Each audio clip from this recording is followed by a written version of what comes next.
Shalom, selamat pagi Ibu Bapa dan Saudara sekalian di dalam Kristus Yesus Tuhan kita. Kasih karunia dan damai sejahtera dari Allah Bapa kita dan dari Tuhan Yesus Kristus menyertai kita sekalian. Saudara yang terkasih, firman Tuhan sumber kekuatan kita pada hari ini diambil dari kitab 1 Korintus pasal 2 ayatnya yang ke-16. Sebab siapakah yang mengetahui pikiran Tuhan sehingga ia dapat menasehati dia, tetapi kami memiliki pikiran Kristus. Saudara terkasih di dalam Kristus, untuk dapat memahami apa yang dimaksudkan pada ayat yang ke-16 ini, kita harus membaca mulai dari ayat yang ke-14. Begini firman Tuhan.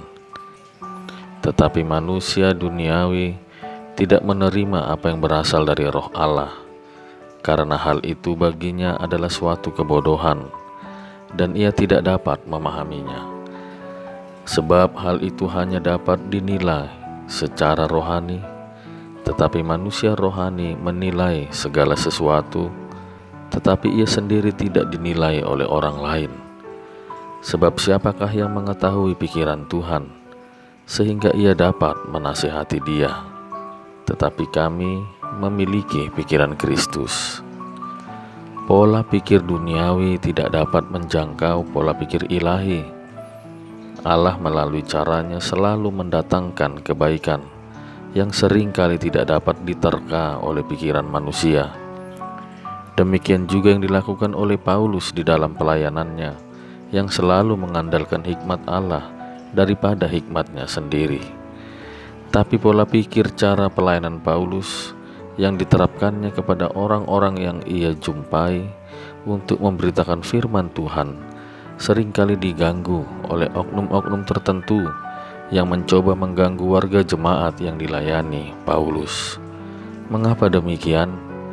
Paulus meyakini apa yang dilakukannya berasal dari hikmat dan kekuatan Roh Allah, karena ia selalu meminta hikmat Tuhan setiap kali ia berbicara. Mereka yang tidak memiliki hikmat dari Allah tidak dapat memahami apa yang disampaikan dan yang dimaksudkan dalam perkataan-perkataan Paulus. Apa saja yang disampaikan oleh Paulus kepada jemaat di Korintus? Semua yang diberitakan dan disampaikan oleh Paulus ialah firman Tuhan, etika dan karakter pengikut Kristus, pembangunan jemaat, dan pelayanan administratif. Kesemua ini tidak dapat dipahami sebatas hikmat atau menalarnya dengan pikiran manusia. Sebab iman seseorang akan bimbang ketika mencoba menalar, menjangkau pola pikir dan metode pelayanan yang dijalankan oleh Paulus. Rasul Paulus menyebutnya bahwa iman seperti itu adalah iman yang bergantung pada hikmat manusia, tertulis pada ayat yang ke-5. Yang dapat memahami apa yang dilakukan oleh Paulus adalah mereka yang memiliki pikiran Kristus, yang tidak lain ialah kepercayaan kepada Kristus yang mengaruniakan kepada mereka karunia pengertian terhadap apa yang disampaikan dan diajarkan oleh Paulus. Sebab yang dilakukan oleh Paulus adalah pekerjaan Tuhan.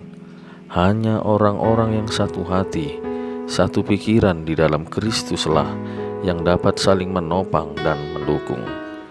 Di luar daripada itu, hanyalah menggerogoti, mengkritik, dan menyalahkan, sehingga menimbulkan perselisihan seperti yang terjadi di jemaat Korintus.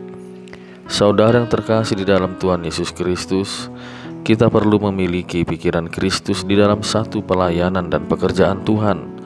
Tanpa pikiran Kristus, kita akan sangat susah menerima apa yang menjadi rencana dan program di dalam pelayanan gereja dan kehidupan rumah tangga kita. Bahkan yang ada malah saling cemburu, iri hati, pengkhianatan, saling menuduh, fitnah, dan berujung perselisihan. Pikiran Kristus ialah damai, kasih, pengorbanan, transparan atau terbuka, sebab Kristus adalah terang dan mengandalkan kekuatan Tuhan.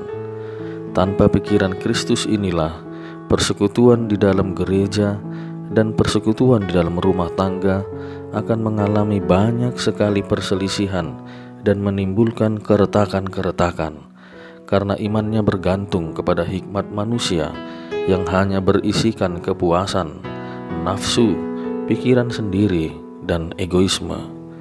Sementara itu, di dalam persekutuan gereja dan persekutuan rumah tangga harus berisikan damai, kasih, pengorbanan, transparan atau terbuka, dan mengandalkan kekuatan Tuhan. Setiap persekutuan gereja dan persekutuan rumah tangga yang memiliki pikiran Kristus sudah pasti diberkati dan menjadi berkat. Allah mendatangkan kebaikan bagi setiap orang yang memiliki pikiran Kristus. Pikiran Kristus tidak dapat dinilai, justru Ia dapat menilai segala sesuatu untuk memilih mana yang baik sesuai dengan kehendak Allah dan mana yang tidak.